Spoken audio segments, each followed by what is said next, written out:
position, I stand before you today to re-emphasize the importance of supporting the use of the 9 planetary boundaries framework. We firmly believe that by embracing this framework, we can overcome the overwhelming freeze that paralyzes individuals and governments together, and we can pave the way for effective environmental action. Today, I'm going to be doing four things. Firstly, I'm going to go over the characterization the first speaker told you briefly. Secondly, I'm going to rebut a couple of things that Team said today.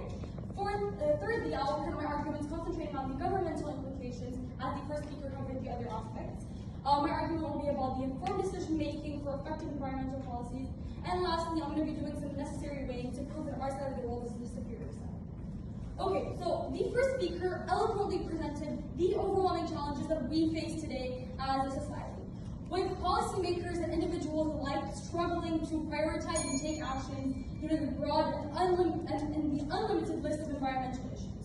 They highlighted the two main psychological barriers that hinder this progress. Firstly, the feeling the feeling of helplessness and the overwhelming freeze, and the underestimation of the issues from others.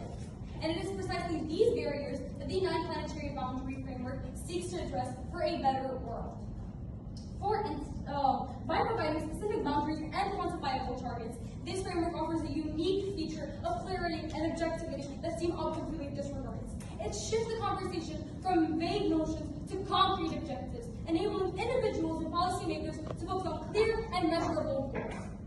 For instance, in our side of the world, instead of saying we need to save the planet like Team is doing, we can now actually advocate for actions to ensure that a specific factor, such as carbon emissions, for example, does not exceed a certain degree. This specifically dispels misconceptions and ensures a common understanding of the problem that we face.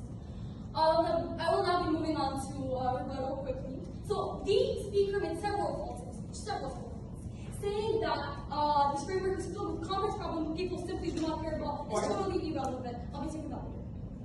Well, we're here to tell you that if you think that saving the environment, which we all know our environment is dying, is not a problem that is valid enough, we don't know what to tell you. Plus, they also said that there are too many boundaries and there are too many problems that this framework encompasses, and that people simply cannot keep track of them. Well, let me tell you that our environment is facing a lot of problems. What would you rather? If everyone concentrates on one problem and we can't even ensure that that problem will get fixed, or if we help all these pressing problems so that we can ensure a better future? And I'll actually be talking about the impact that this will have later on in my speech. Also, we would just like to say, truth is that while implementing these global boundaries can be complex, like I'll be taking that after my rebuttal, can be complex, like you mentioned, the framework provides a universal reference point for countries to be able to assess their environmental impact. It literally encourages dialogue and cooperation among different nations to find solutions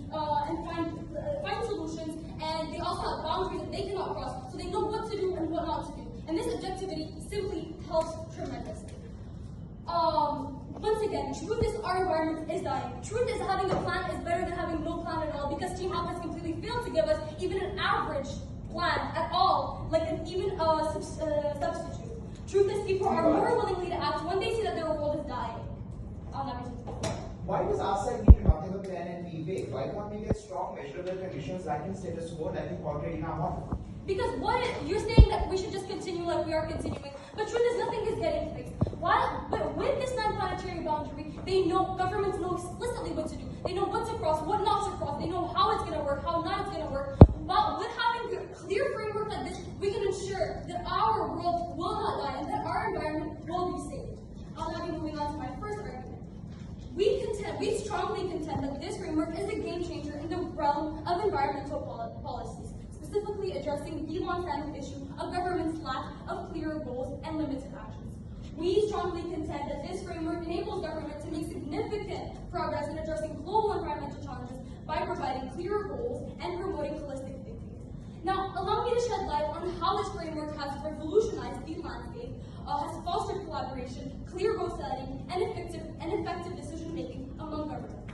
Now, in the pre-framework era, governments often found themselves embroiled in debates and disagreements regarding environmental goals. Now, with an overwhelming multitude of challenges to tackle, the lack of coherent framework simply made it even more difficult for governments to agree on a unified course of action and strengthen your POI. The results? Well, inaction, and stagnation. The absence of clear goals and a structured framework hinders progress seriously, leaving the environment at the mercy of inconsistent or simply no efforts at all. Now, however, the non-planetary boundaries framework has emerged as a beacon of hope, bringing governments together under a common purpose. By providing clearer and measurable goals, this framework has transformed the ways in which governments approach environmental policies. The boundaries defined within the framework act as a guiding force, using the dimensions within governments must operate and highlighting the limits in which they cannot, that should not be crossed. The structured nature of this framework is its defining strength. It offers governments a comprehensive roadmap, leaving no room for ambiguity or even indecision.